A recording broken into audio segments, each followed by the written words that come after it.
Finally, we will cover off LinkedIn posts of the week, the biggest blockers that SDRs and AEs are facing today, with a specific focus on objection handling. You definitely don't want to miss that. We will cover that off. But first, the big focus of today, enterprise deals are still struggling. Now, the global SaaS market, as we've just spoken about, is still growing. But what I'm telling you is that this growth is a smokescreen. It's not translating to easy wins for enterprise sales teams. In fact, it's creating a perfect storm of complexity, risk aversion, and buyer empowerment that is stalling and killing deals for reps. Now, there's some key differences and key changes that have happened only in the last 2-3 years, but now it's more poignant than ever.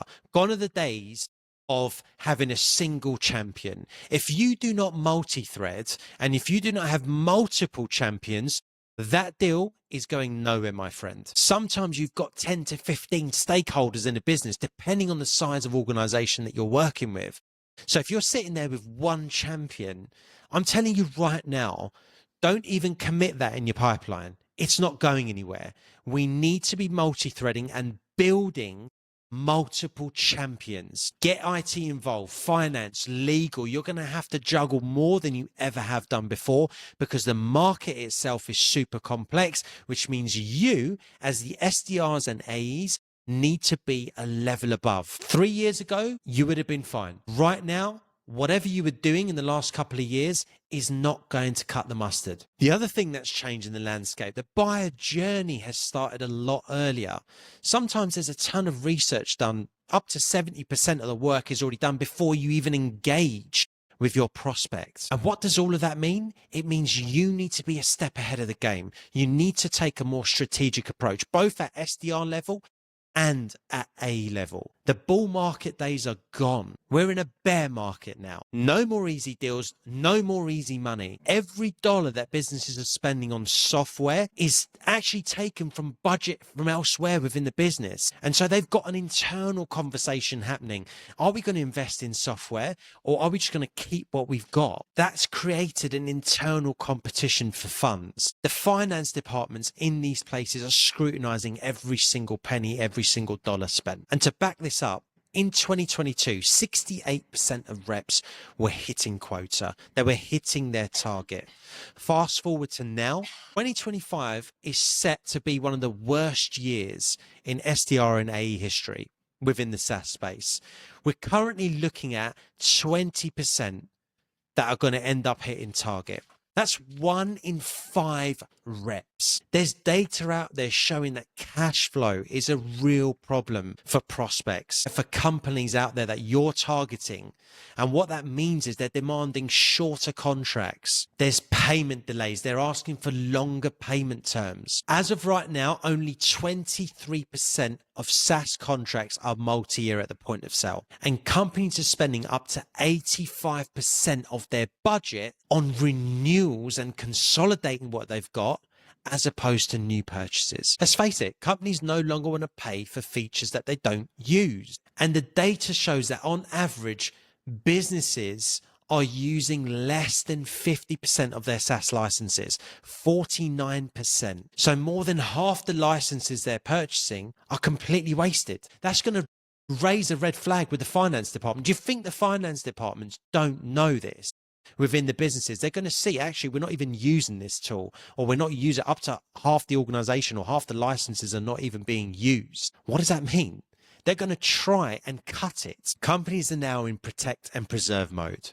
That is the lay of the land. That is the market that we're facing. And the reason being, there's loads of knock-on effects and there's loads of reasons why that is happening. We're going to talk about that more in the upcoming podcasts as to why the market is what it is. But what that means for you right now, SDRs and AEs, is that you're actually battling less with competitors and actually more with the CFOs in the businesses that you're targeting. They're your competition now. And guess what the CFO is doing? They're sitting there armed with spreadsheets and numbers and a business mandate to cut costs. And what are they going to cut first? Well, how about the SaaS tool that they're no longer using properly? If they're looking to cut costs, they're not looking for new solutions. So what are you going to do about this? That is exactly what we're going to cover.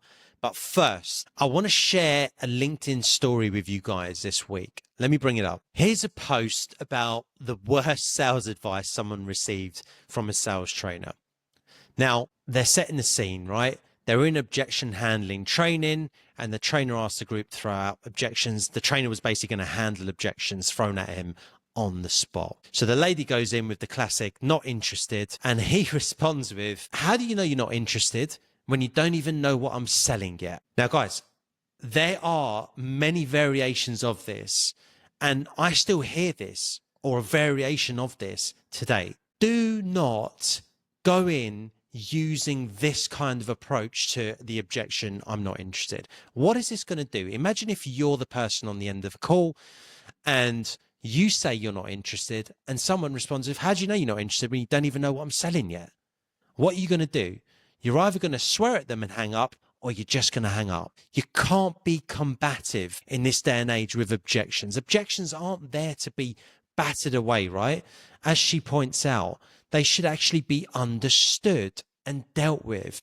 So I want to know how you SDRs and A's are dealing with the classic objection, not interested. This is my personal take on how I deal with it, and feel free to use it if you think it's useful. Not interested. Totally get it. Of course you're not interested. If you were interested, you would have called me, right? I get that. But can I ask, before I jump, are you not interested because you've already looked into a certain solution, or are you not interested because you've got a million and one things on right now? Your plate is stacked to the top. This just isn't a priority for you. Neil, it's not a priority for me. Absolutely fine. What is? Your aim is to progress the conversation, guys. Yeah. So progress the conversation forward. Actually, Neil, you know what? Our priority right now is to cut budget, cut spending. That is our main priority for the rest of this year. You know what? It's so interesting that you say that, John, that your priority is cutting spending, because I was speaking to X, Y, and Z competitor 2-3 months ago, and they had the exact same priority as you. When we took a deeper dive, however, we actually found they were spending so much more on 14 different learning management systems and learning providers.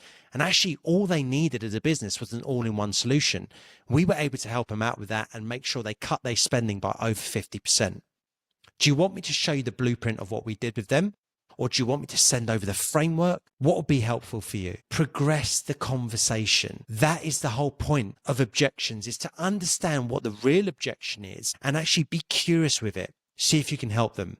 Guys, show me your best not interested responses. I want to see them in the comments. And guys, I have a ton of these built out. I have talk tracks for each and every objection you can think of under the sun in SaaS. I've been in SaaS for over 10 years now. And what I've done is sat down with SDRs and AEs over the years. And in recent times, what I'm hearing is objection handling is one of the biggest blockers in the game today. We're in a tough market, right? And if we're in a tough market, what does that mean? It means you're going to hit more objections. So I've gone away and built out a full objection handling masterclass for you, and you'll get talk tracks just like the one I've gone through here with the not interested piece. The link is in the description below. Check it out. You might find it useful.